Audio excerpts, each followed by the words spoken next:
नमस्कार प्रिय विद्यार्थियों, आपका हमारे YouTube चैनल NCERT स्पेशलिस्ट पर एक बार फिर से स्वागत है। और एक नए दोस्त के साथ लेकर हाजिर हूँ एक नया अनसॉल्व पेपर वर्ष 2022 का सेट 5 AZ। ठीक है, तो चलिए इसको हल करते हैं। तो हल करने के लिए किस तरीके से हल करना है, तो ये पूरा का पूरा सॉल्यूशन देखने के लिए आप चैनल पर बने रहें और वीडियो को बिना स्किप किए हुए देखते चलें। तो देखिए इसमें क्या होता है, शुरुआत करेंगे हम पहले सवाल से। आप प्रश्न पत्र की अपने शुरुआत वहाँ से करें जो प्रश्न आपको अच्छे तरीके से पूरी तरह से आ रहा हो, उस प्रश्न से शुरुआत करें। ऐसा नहीं कि हमने शुरुआत का से किया, प्रश्न संख्या 1 से किया तो आप भी वहीं से करें। यदि आ रहा है तो यहाँ से करें, ये एक प्लस पॉइंट होता है आपके लिए। यदि आपको पूरे बहुविकल्पी प्रश्न नहीं आ रहे हैं तो आप वहाँ से स्टार्ट करिए जहाँ से आपको कोई भी सवाल हो, चाहे वो 4 अंक का हो, 6 अंक का हो, लेकिन पूरा आ रहा हो। 2 अंक का भी हो सकता है, लेकिन पूरा प्रश्न आ रहा हो तो करिए।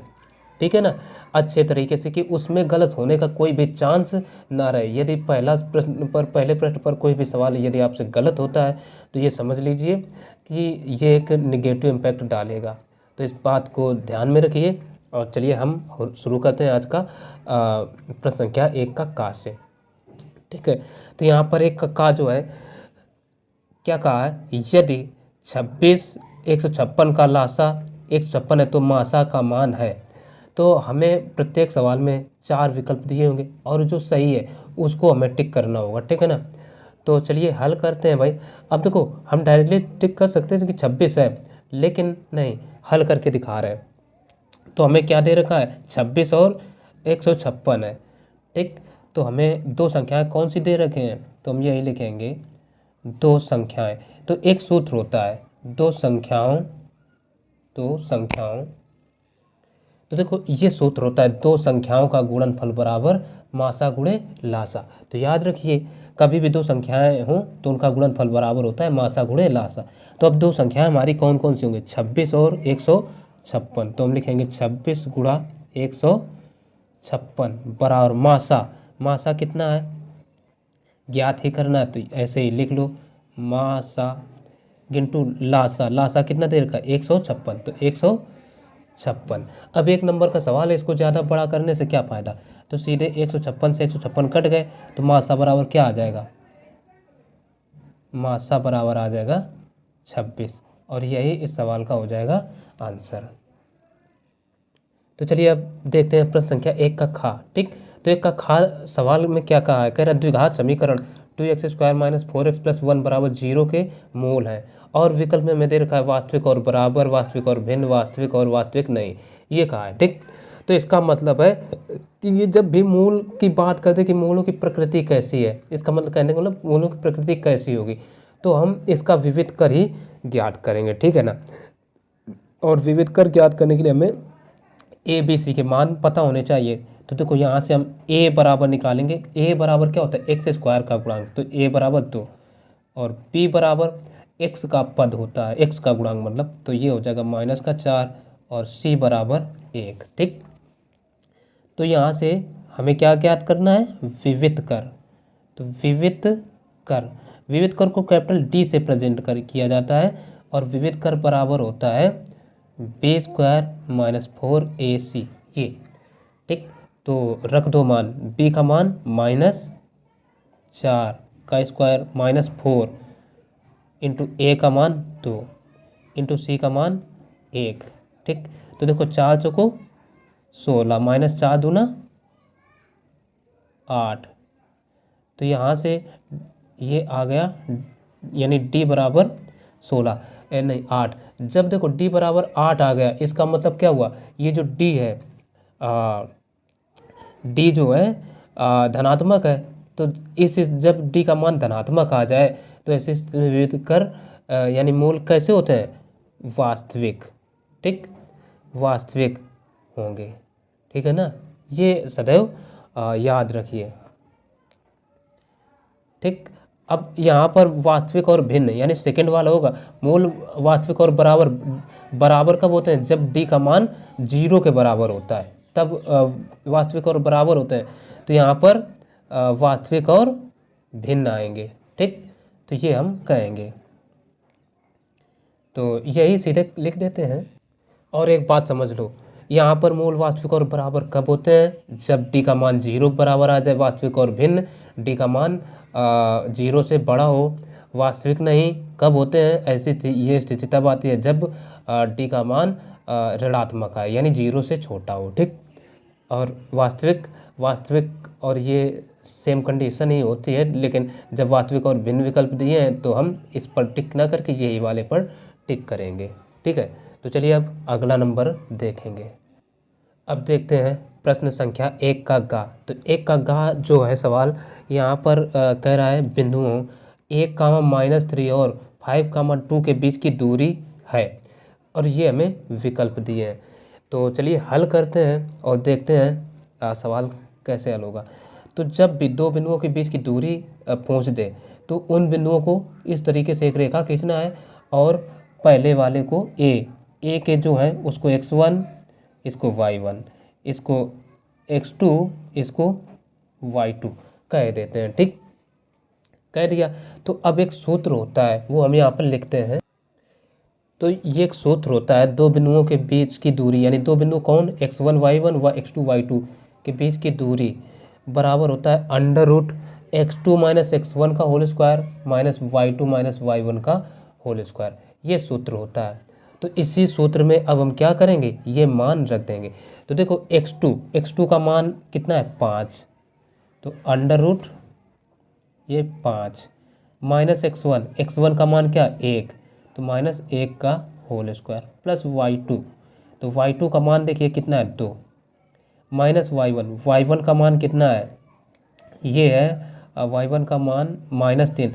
तो देखो माइनस, ये माइनस सूत्र का, अगर हम यहाँ पर -3 अब ये रख के देखें, ठीक, तब क्या होगा, अब चेक करिए एक बार। देखो y2 का मान 2 है, तो 2 रखा, माइनस ये सूत्र वाला, और ये -y1 का मान कितना है, -3, तब रखा। तो अब देखो यहाँ पर क्या हो जाएगा, 5 - 1 कितना बचेगा, 4 का होल स्क्वायर प्लस, देखो यहाँ से 2 और ये माइनस का गुणा हो जाएगा अंदर, तो प्लस के 3 हो जाए, तो 2 3 5 हो जाएंगे, 5 का होल स्क्वायर। तो अब हम क्या करेंगे, 4 का वर्ग कितना होता है, 16 प्लस 5 का वर्ग 25, तो इनको ऐड कर दो, तो 16 25 यानी 6 5 11 की 1, 2 1 3 1 हासिल 4, √41। ठीक है ना, इकाई दिए हैं तो इकाई हम लिखेंगे। और अब अगर हम ये सवाल में देखें, तो सवाल में 41 कहीं दिए ही नहीं है। इसका मतलब है ये विकल्प ना दे करके इन्होंने कुछ ना कुछ तो गड़बड़ी कर दी है। यहाँ 61 की बजाय 41 होना चाहिए हमारे ख्याल से। ठीक, तो हमारा तो आंसर ये आया, तो उत्तर भी गलत हो सकता है क्योंकि कई बार देखा गया। ठीक है ना, तो अब हम इसका देखेंगे घ नंबर सवाल। तो अब सवाल जो है प्रश्न संख्या 1 का, उसमें कहा त्रिज्या r के एक वृत्त के कोण थीटा वाले त्रिज्यखंड के संगत चाप की लंबाई है। यानी ये सीधा का सीधा सूत्र ही पूछ दिया है। तो अब देखो ये सूत्र हम कैसे याद रखें कि हमें याद बना रहे। तो देखो चाप की लंबाई, चाप क्या होता है, चाप अगर हम देखें कुछ इस तरीके का होता है, पूरा घुमा दिया जाए तो ये एक वृत्त बन जाता है। तो इसका मतलब ये वृत्त से ही तो रिलेट कर रहा है, रिलेटेड है। तो ऐसी स्थिति में वृत्त की माप क्या होती है, वृत्त की पूरे वृत्त की यानी परिधि का ही तो एक भाग होता है। जैसे ये यहाँ से पूरी परिधि ना काटो तो ये चाप कहलाएगा। तो ये पूरी परिधि का सूत्र क्या होता है, 2πr होता है कि नहीं होता है, याद रखिए। ठीक, 2πr। अब एक त्रिज्यखंड जो होता है, अब जैसे यहाँ से हमने इतना काटा, ठीक, और ये तो कोई ना कोई यहाँ पर कोण बनेगा थीटा। ठीक, अब ये इतना पूरा थीटा इस 300 का ही तो एक भाग है। ठीक, यानी पूरे वृत्त का ही एक भाग है, यानी वृत्त का पूरा मान कितना होता है, 360 होता है। तो ये क्या हो जाएगा, थीटा बटे 360।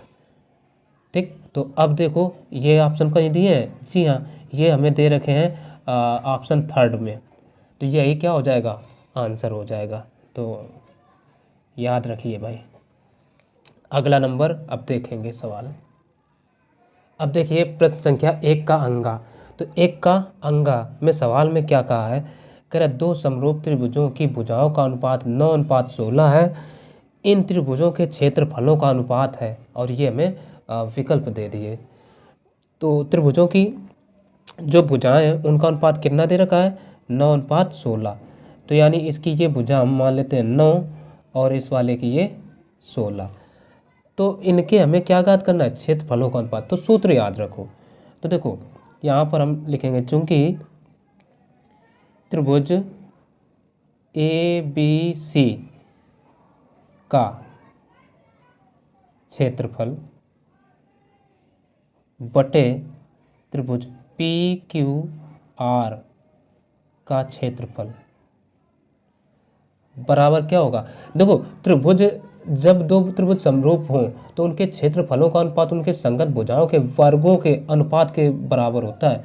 तो इनकी संगत भुजाएं जैसे क्या होगी, AB और PQ, ये होगी ना। तो ये आ जाएगा AB का स्क्वायर बटे PQ का स्क्वायर, ये हो जाएगा। तो अब देखो AB का मान कितना है, 9, तो 9 बटे PQ का मान कितना है, 16। ठीक, तो इनका हम क्या करेंगे, वर्ग कर दो। तो 9 का वर्ग 9 9 81 और बटे 16 का वर्ग 256। तो यहीं से हम लिख सकते हैं। तो इस तरीके से लिख देंगे, ठीक है ना। त्रिभुज ABC का क्षेत्रफल अनुपात त्रिभुज PQR का क्षेत्रफल बराबर 81:256। और ये विकल्प कौन सा है, आखिरी यानी चौथा विकल्प है।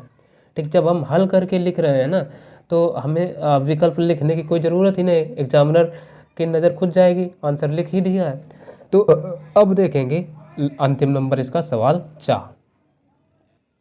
अब देखो 1 का 4 जो सवाल है वो उसमें क्या कहा है, कह रहा है यदि cosec A बराबर sec A, और एक जो रिस्ट्रिक्शन हमें दिया है वो ये है, कह रहा है 0 is less than or equal to A, यानी A का जो भी मान आएगा 0 के बराबर भी हो सकता है या तो 0 से बड़ा होगा, और A is equal to or less than 90, या तो 90 के बराबर हो सकता है या तो उससे छोटा होगा। ठीक, तो ये जो छोटा ही हो रहेगा, ठीक है, क्योंकि ट्रिग्नोमेट्री समकोण त्रिभुज पर ही लागू होती है। तो कोण A बराबर है किसके, 120, 60, 45 और 30। तो यहाँ पर 120 तो हो ही नहीं सकता किसी भी हाल में, इनमें संभावना है, लेकिन हम हल करके देखेंगे। ठीक, तो देखो हमें क्या दे रखा है, cosec A बराबर कितना, sec A। ये रिस्ट्रिक्शन हम नहीं लिखेंगे। ठीक, तो अब देखो इनमें से किसी एक को 90 - में बदल लो। ठीक, तो इसी को बदले लेते हैं, तो ये आ जाएगा cosec A बराबर, अब देखो एक सूत्र इधर हम दिखा रहे हैं, चूंकि sec या हम cosec देखें, cosec 90 - बराबर क्या होता है, sec थीटा होता है कि नहीं होता है। ठीक, जब ये sec थीटा बराबर यानी cosec 90 - sec थीटा होता है, तो यानी sec थीटा बराबर हमें क्या चीज़ मिली, cosec 90 - मिला sec थीटा के बराबर, यानी एक दूसरे को उल्टा भी तो लिखे जाते हैं ना। अच्छा इधर देखिए, ये देखिए, ठीक, ये चीज़ यानी cosec 90 - बराबर क्या होता है, sec थीटा। तो यहाँ पर थीटा के स्थान पर A है, तो यानी sec A बराबर, sec A को हम cosec 90 - A लिख सकते हैं कि नहीं। इसको यही लिख देते हैं cosec 90 - A, ये लिख दिया। अब देखो cosec से cosec कैंसिल हो जाएगा, तो यहाँ बचेगा क्या, A बराबर 90 - A। तो A को इधर ले आओ, तो ये इधर आएगा, तो A + A बराबर रहेगा 90। तो ये 2A बराबर 90, तो यहाँ से A बराबर 2 × 2, 2 × 4 8, 2 × 5 10, यानी कितना आ गया, 45। तो ऑप्शन ये हमें मिल गया, कौन सा, थर्ड वाला, यानी ये होगा इसका आंसर। ठीक, तो अब अगला सवाल देखेंगे। अब देखते हैं प्रश्न संख्या 2 का, और ये सवाल भी एक अंक का ही होगा। तो 2 का यहाँ पर सवाल जो है वो कह रहा है 5 मीटर लंबी एक सीढ़ी भूमि से 4 मीटर की ऊंचाई पर स्थित एक खिड़की तक पहुंचती है। यानी भूमि पर स्थित 4 मीटर की ऊंचाई पर, यानी सबसे पहले हम 4 मीटर की ऊंचाई पर एक क्या कर लें, एक ये खिड़की बना लिया। ठीक, और भाई जब ये भूमि हो गई, अब सीढ़ी बना लो। 5 मीटर लंबी एक सीढ़ी, तो ये सीढ़ी की कितनी लंबी है, 5, तो ये हमने कह दिया 5। ये यहाँ से यहाँ तक की ये दूरी हो गई 5, और ये ऊंचाई खिड़की की कितनी हो गई, 4। ठीक, तो क्या कह रहा है, दीवार के आधार से सीढ़ी के निचले सिरे की दूरी ज्ञात कीजिए। यानी सीढ़ी का निचला सिरा कौन होगा, ये, तो नाम दे दो इसको ए, इसको बी, इसको सी, यानी हमें बी सी ज्ञात करना है। ठीक, और अब बताओ दीवार जो है खिड़की वो सदैव लंबवत होती है कि नहीं, तो यहाँ पर कोण कितने अंश का, 90 अंश का बन जाएगा। ठीक, और ये कर्ण पता है, आधार हमें ज्ञात करना है। ठीक, तो एक ये कैसा समकोण त्रिभुज बना, तो हम लिखेंगे समकोण त्रिभुज कौन सा है, ए बी सी में। तो देखो जब भी समकोण त्रिभुज जो दो भुजाएं पता हो, तीसरी भुजा पाइथागोरस प्रमेय लगा करके ही निकाल ली जाती है। तो हम निकाल लेते हैं पाइथागोरस प्रमेय से। तो पाइथागोरस प्रमेय लगा दो। पाइथागोरस प्रमेय होती है हमारी कर्ण का वर्ग बराबर लंब का वर्ग प्लस आधार का वर्ग। तो कर्ण यहाँ पर क्या है, ए सी है, तो ए सी स्क्वायर बराबर लंब क्या है, ए बी, तो ए बी स्क्वायर प्लस आधार क्या है, बी सी, तो बी सी ज्ञात करना है। तो ए सी का मान है 5, तो 5 का स्क्वायर हो जाएगा बराबर ए बी का है 4 का स्क्वायर प्लस बी सी, तो ज्ञात ही करना है, तो बी सी स्क्वायर। तो 5 का वर्ग होता है देखो 5 25 बराबर 4 का होता है 16 प्लस बी सी स्क्वायर, तो बी सी को यहीं 25 को इधर 16 को इधर भेज दो, तो ये आ जाएगा 25 माइनस 16 बराबर बी सी स्क्वायर। तो यहाँ से 25 में 16 घटा दो, बचेगा कितना, 9 बराबर बी सी स्क्वायर। तो यहाँ से हम सीधा करके बी सी का मान लिख सकते हैं, तो बी सी बराबर आ जाएगा 3, और ये दूरी है तो इसलिए हम प्लस माइनस 3 नहीं लिखेंगे, तो यही हो जाएगा सीढ़ी से दूरी। तो इस तरीके से हमने अलग से भी लिख दिया, अतः दीवार के आधार से सीढ़ी की दूरी बराबर 3 मीटर। ठीक, तो ये हो गया एक नंबर पक्का। अब देखिए अगला सवाल जो क्या कह रहा है, अगला सवाल जो है प्रश्न क्या, 1 का खा 2 का खा, कह रहा है निम्नलिखित रैखिक समीकरण युग्म को हल कीजिए। तो अब देखिए सवाल हमें दे रखे हैं, ये 2 समीकरण दिए हैं, तो सबसे पहले हल करने में हमें क्या करना है, इन दोनों समीकरणों को एज इट इज लिख लेना है। अब देखो जब भी समीकरण को देखो गुणांक समान हो, ठीक, तो गुणांक समान हो, हमें देखो हल करने की कई विधियां हैं, चाहे विलोपन विधि से करिए, चाहे प्रतिस्थापन, वज्रगुणन, कुछ भी। तो विलोपन विधि सबसे प्रसिद्ध और आसान लगती है, तो इसलिए विलोपन से हम हल करने वाले हैं।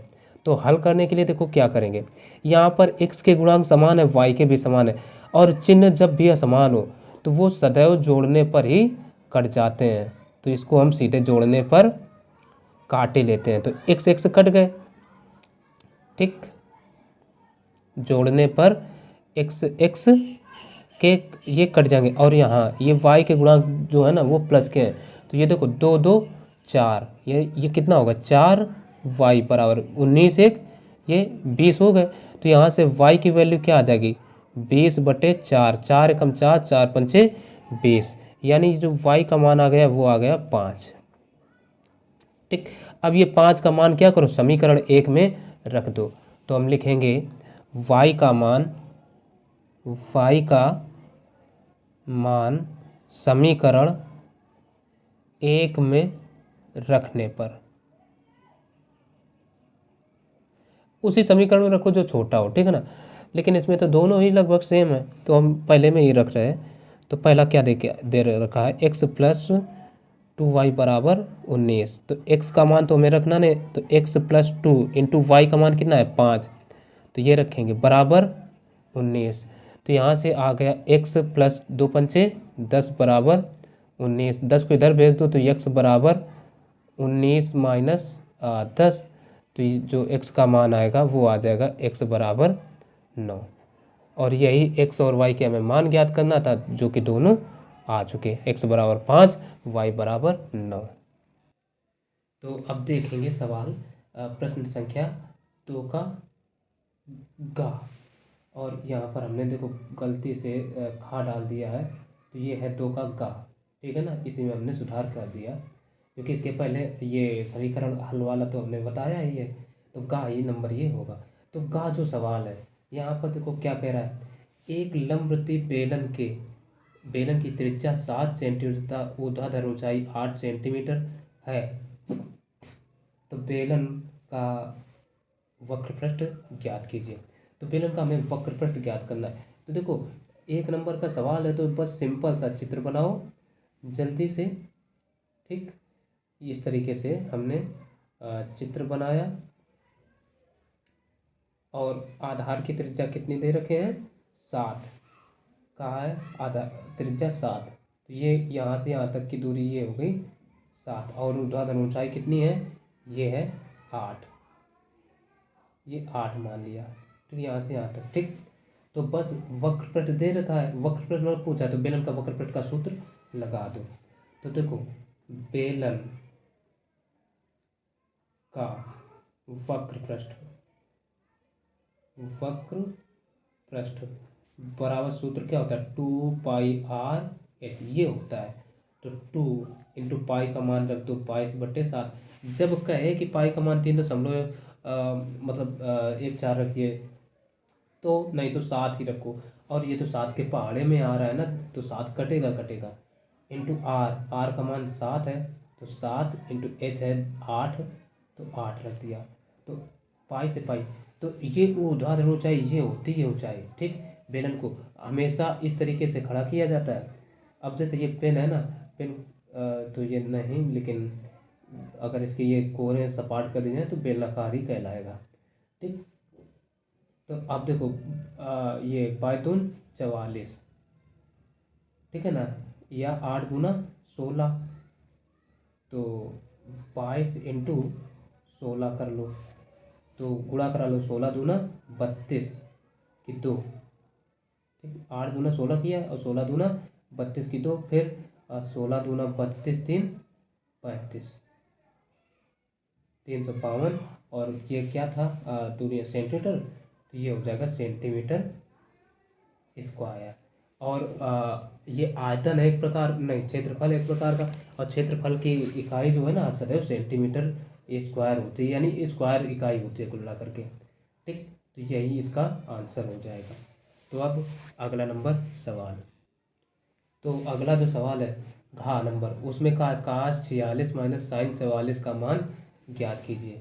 तो सबसे पहले हमें सवाल लिख लेना है, और cos 46 माइनस sin 44 लिख लिया। अब देखो बराबर इनमें से एक को 90 माइनस थीटा में केवल बदलना है, और कोई तरीका भी नहीं है, ठीक। तो cos इसको ये बदल ले लेते हैं 90 माइनस, अब देखो कितना 90 में से घटा दिया जाए कि 46 बचे, तो 44 घटा दो, तो माइनस के साइन 44 दे ही रखा है।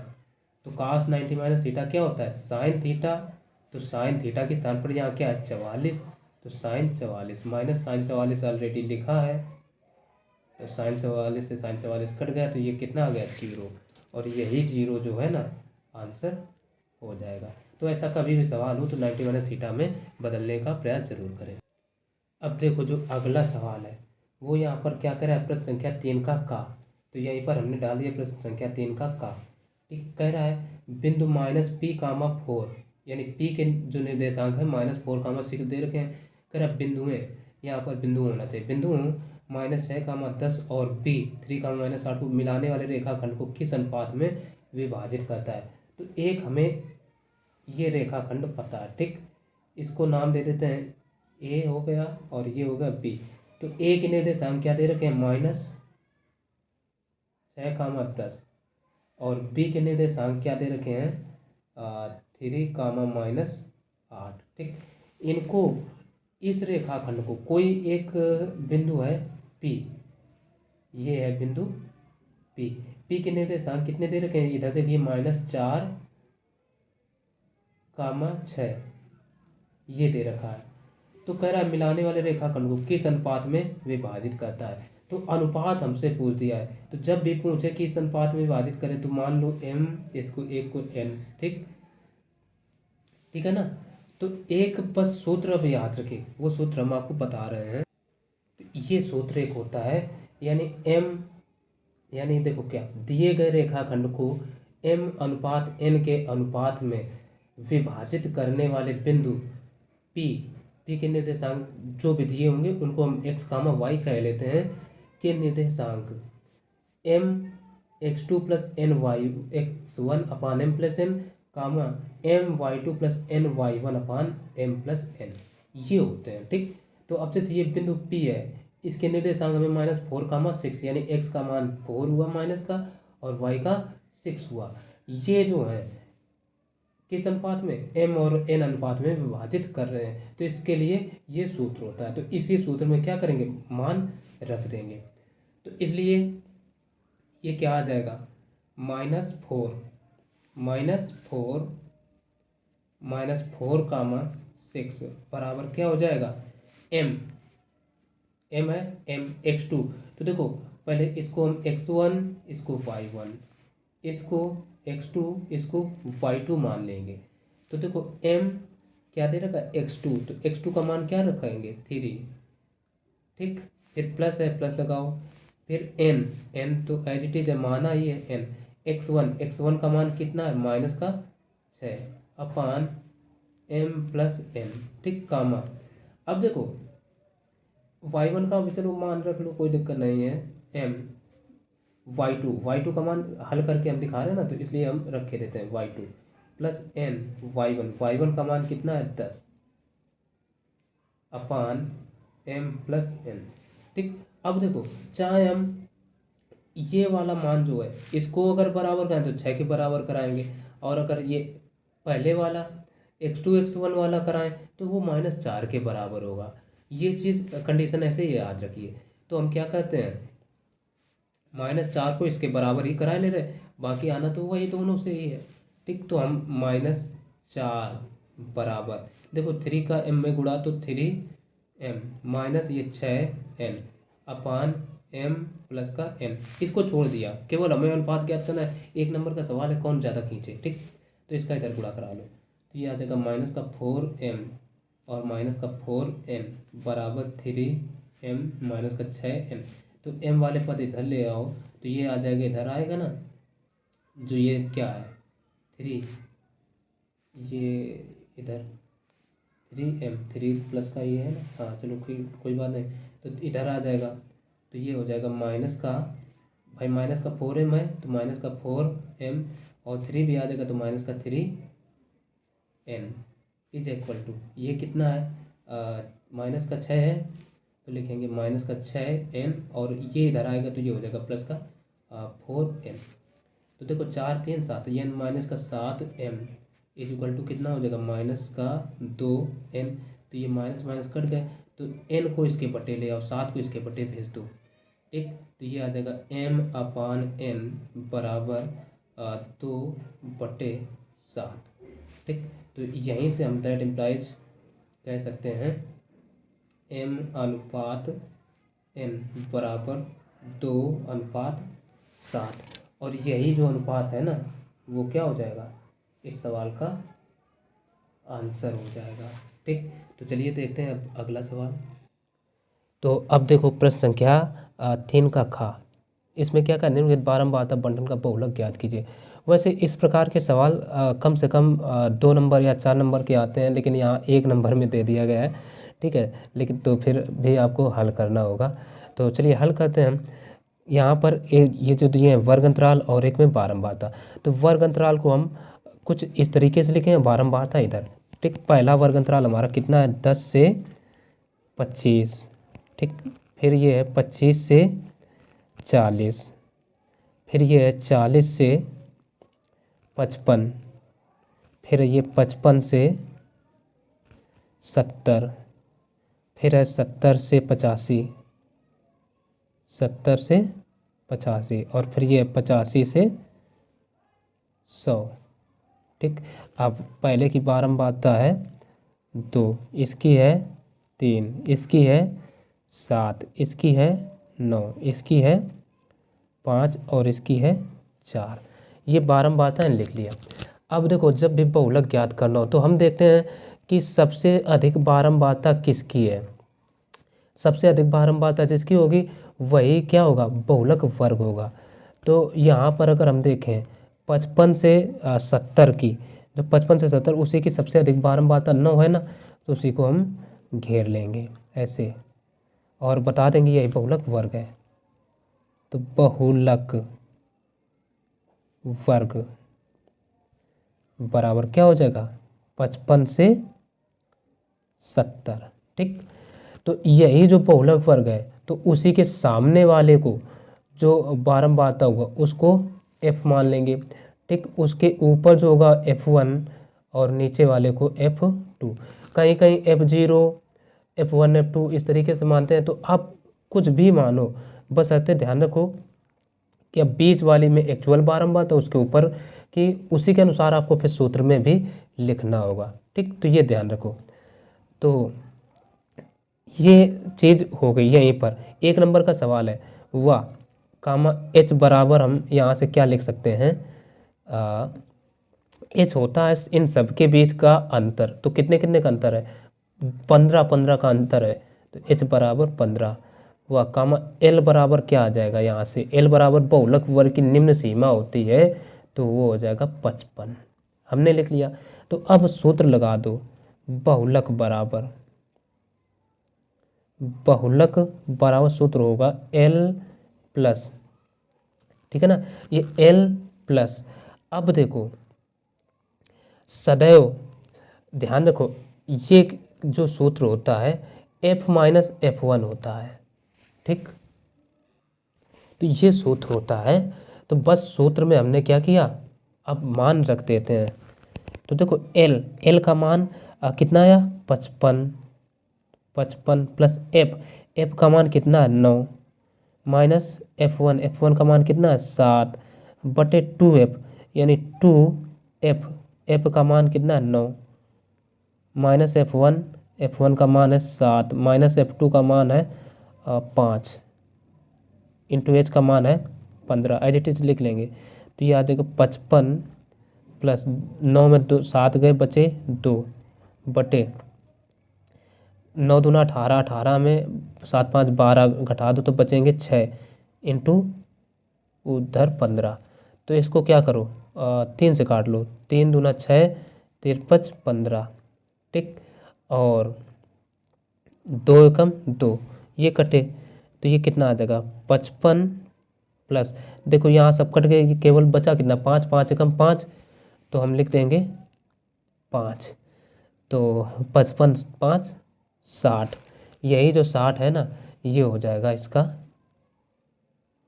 आंसर। तो अब अगला नंबर, प्रश्न संख्या 3 का गा। 3 का गा देखो यहाँ पर क्या कह रहा है, कह रहा है सिद्ध कीजिए कि 6 प्लस अंडर रूट 2 एक अपरिमेय संख्या है। ये हमसे पूछा है। ठीक। तो हम यहाँ पर अपरिमेय संख्या सिद्ध करने को ठीक इसका उल्टा मान लेंगे। तो यहाँ पर लिखेंगे माना 6 प्लस अंडर रूट 2 एक परिमेय संख्या है, परिमेय संख्या है। ठीक। परिमेय संख्या है। ठीक। और जहाँ P व Q सहअभाज्य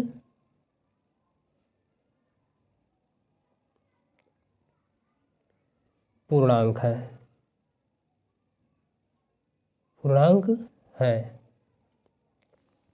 व Q is not equal to 0। ये इतनी चीज़ लिखेंगे। ठीक।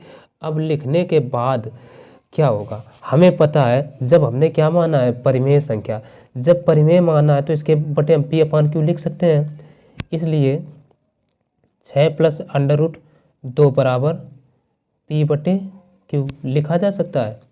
जब ये लिख दिया तो अब क्या करो, 6 को इधर भेज दो, इधर रखो रूट 2 केवल, अंडर रूट 2 बराबर P अपान क्यू प्लस का 6, इनका ले लो एलसीएम, तो √2 बराबर आ जाएगा p प्लस क्यू का इधर गुणा, तो यानी इसको चलो 6q हो गया बटे में q, ये हो गया। अब देखो हमें पता है √2 एक अपरिमेय संख्या और ये परिमेय है क्योंकि p बटे q के रूप में है, अंश बटे हर के रूप में है। तो यहाँ ये बात तो बिल्कुल बेकार लग रही है, विरोध एक दूसरे का कर रहे हैं ना, ठीक। तो यहाँ पर हम एक चीज़ लिखेंगे, चूंकि √2 एक अपरिमेय संख्या है, अपरिमेय संख्या है, तथा ये जो लिखा p प्लस 6q बटे q एक परिमेय,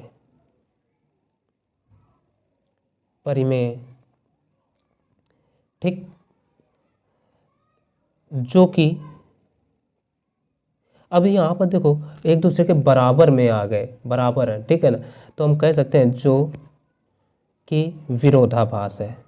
भाई विरोध है कि नहीं है, कि ऐसा तो हो संभव ही नहीं है, विरोधाभास है। अतः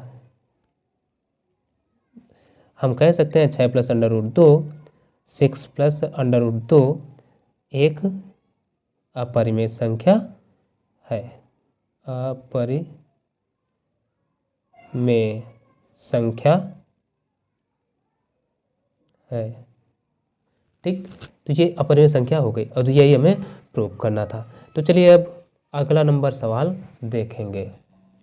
अब देखो अगला जो सवाल है प्रश्न संख्या 6 का घा नहीं 3 का घा, उसमें क्या कह रहा है, का द्विघात समीकरण 9x² - 6x + 1 बराबर 0, सवाल ऊपर है ना, ये बराबर 0 का विविध कर ज्ञात कीजिए और मूलों की प्रकृति ज्ञात कीजिए।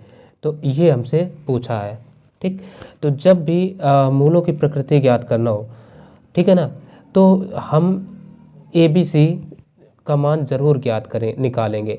और यहाँ तो विविध कर और मूलों की प्रकृति दोनों ही पूछा है, तो हम विविध कर तो ज्ञात करेंगे ही करेंगे। विविध कर ज्ञात करना तो ABC का मान निकालेंगे। तो यहाँ से A बराबर क्या हो जाएगा, x² का गुणांक होता है तो वो हो जाएगा 9। अच्छा B बराबर, तो B बराबर में आ जाएगा x का गुणांक, x का गुणांक यहाँ पर क्या है -6, और C बराबर 1 हो जाएगा, ठीक। तब लगा दो विविध कर। तो विविध कर का एक सूत्र होता है विविध कर, इसको कैपिटल D से लिखा जाता है और ये होता है B² - 4AC। कहीं भी अगर कोई पूछे तो B² - 4AC यहाँ पर क्या है तो आप बता देना विविध कर है, ठीक है। तो B का मान कितना है -6, तो इसका होल स्क्वायर -4 इंटू A का मान कितना है 9 इंटू C का मान क्या है 1, ठीक। तो 6 का वर्ग 6 रंग 36 -9 चौको 36, तो 36 36 कट गए, तो यहाँ से D बराबर कितना आ गया 0। तो D का मान 0 आ गया, तो हम कह सकते हैं अतः विविध कर, अच्छा हमसे क्या पूछा था, विविध कर ज्ञात कीजिए, विविध कर आ गया, और फिर मूलों की प्रकृति भी ज्ञात कीजिए। यदि वे वास्तविक हैं तो उन्हें ज्ञात भी करना था ना, ये तो है। तो एक चीज़ यहाँ पर हमने लिख दिया, चूँकि D बराबर 0 इसलिए दोनों मूल वास्तविक व समान होंगे। तो जब भी विविध कर का मान क्या आ जाए 0 के बराबर आ जाए तो मूल वास्तविक और समान होंगे, तो ये याद रखिए। और इसमें सवाल में क्या है, यदि वे वास्तविक हैं तो उन्हें ज्ञात कीजिए। तो वास्तविक तो हैं, अब इन्हें हमें ज्ञात करना है। तो ज्ञात करने के लिए अब अगर यहाँ पर क्या है 1 9 9, 9 के ऐसे गुणनखंड करो कि उनको जोड़ा जाए तो 6 आ जाए, तो गुणनखंड हमें करना होगा, ठीक। तब 9x² - के 6x + 1 बराबर 0, तो 9 एकम 9, 9 के ऐसे गुणनखंड जोड़ने पर 6 आ जाए, तो 3 3 9 होते हैं, ठीक है ना। तो 9x² - के 3x फिर -के 3x + का 1 बराबर 0। अब ऐसा हमने क्यों किया भाई, तो एक चीज़ इधर समझा दे रहे हैं। यहाँ पर देखो अगर 9 के हम गुणनखंड करें, 3 से काटो, 3 3 का 9, तो गुणनखंड क्या आ गए 3 3 आ गए, तो 3 और 3 अगर हमने लिखा दोनों, आना कितना है -के 6, तो माइनस इसमें भी लगा दो, माइनस इसमें भी लगा दो, ठीक। तो x और इसके भी साथ x, तो ये दोनों को ऐड किया जाए तभी तो माइनस के 6 आएंगे ना। तो वही चीज़ हमने यहाँ पर माइनस के 6x 3x डायरेक्ट लिख दिया। अब देखो इतने से कॉमन लेंगे 3, कॉमन का मतलब भाग होता है, तो 3 का दोनों से भाग जाएगा, तो 3 का x कॉमन ले लिया तो यहाँ कितना हो जाएगा, 3 का भाग 3 9 में देंगे तो 3 बार जाएगा, तो 3x माइनस यहाँ से 3 पूरा कॉमन, x भी तो 1 बचेगा, ठीक। यहाँ से माइनस 1 कॉमन, तो 3x माइनस का 1 बराबर 0। अब देखो ये 3x माइनस 1 सेम है, एक बार लिख लो 3x माइनस का 1 और एक में 3x माइनस का 1 बराबर 0। तो यहाँ से अगर हम यदि तो करें तो यदि 3x माइनस 1 बराबर 0 तो x बराबर कितना आ जाएगा 1/3 कामा 1/3। दोनों मूल जब वह समान है, ठीक है ना, तो उत्तर भी मूल समान ही आएंगे, तो 1/3 आ गया और यही इसका हो जाएगा आंसर, ठीक है। आशा है ये वीडियो समझ में आया होगा। यदि समझ में आया हो तो आप इस चैनल को सब्सक्राइब कर लेना और वीडियो को लाइक करके ज़्यादा से ज़्यादा शेयर भी कर देना अपने दोस्तों को। तो चलिए मिलते हैं फिर अगले वीडियो में इसका अगला पार्ट लेकर के। तब तक के लिए नमस्कार, जय हिंद, वंदे मातरम।